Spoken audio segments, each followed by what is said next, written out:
وَإِذَا قُرِئَ الْقُرْآنُ فَاسْتَمِعُوا لَهُ وَأَنصِتُوا لَعَلَّكُمْ تُرْحَمُونَ আল্লাহু আকবার বলেন, জোরে বলেন আল্লাহু আকবার।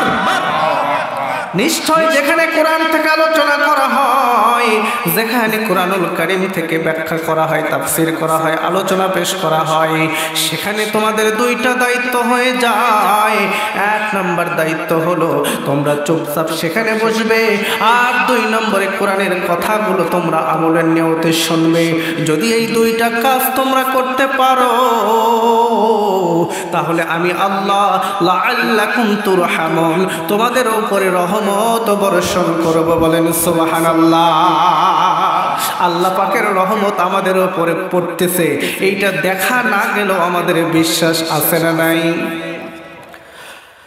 আম্মা জান আয়েশা সিদ্দিকা রাদিয়াল্লাহু তাআলা আনহা তিনি বলেন, নবী যখন আমার দিকে আসতেছেন, আমি দূর থেকে লক্ষ্য করেছি নবীর মাথার উপরে বৃষ্টির মতো কি যেন পড়তেছে, আকাশ থেকে বৃষ্টির ফোঁটা পড়তেছে, আর আমার নবীর সমস্ত শরীরটা ভিজে যাচ্ছে।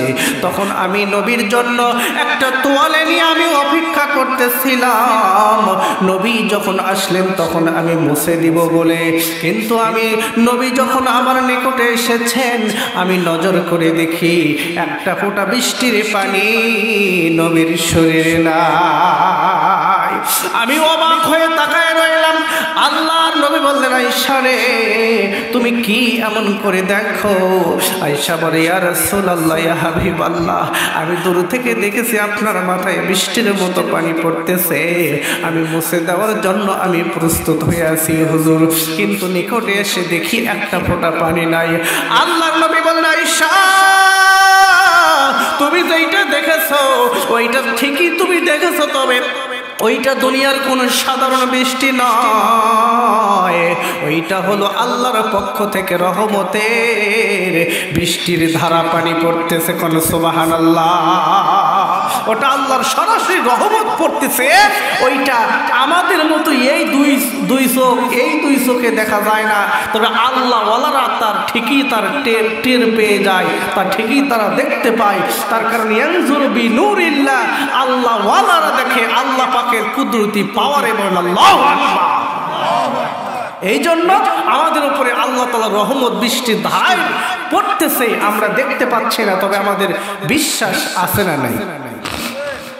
বাদাল লক্ষ্য করেন, আল্লাহর নবী বিশ্ব নবী মুহাম্মাদুর রাসূলুল্লাহ সাল্লাল্লাহু আলাইহি ওয়াসাল্লাম, আপনারা জানেন মক্কা থেকে তিনি হিজরত করেছেন মদিনায়। সবাই বলেন কোথায়?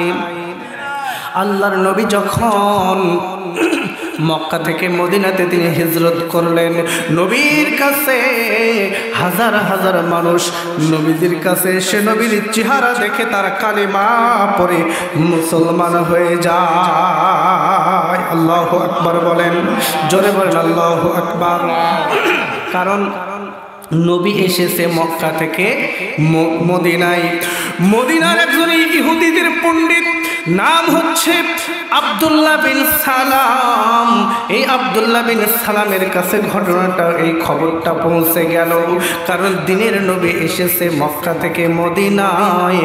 আব্দুল্লাহ বিন সালামের কাছে যখন এই সংবাদটা পৌঁছে গেল, আব্দুল্লাহ বিন সালাম ওই হাজার হাজার মানুষের সাথে চলে এসেছে। সবার অন্তরে একটা আনন্দ বিরাজ করতেছে, কারণ নবী এসেছে।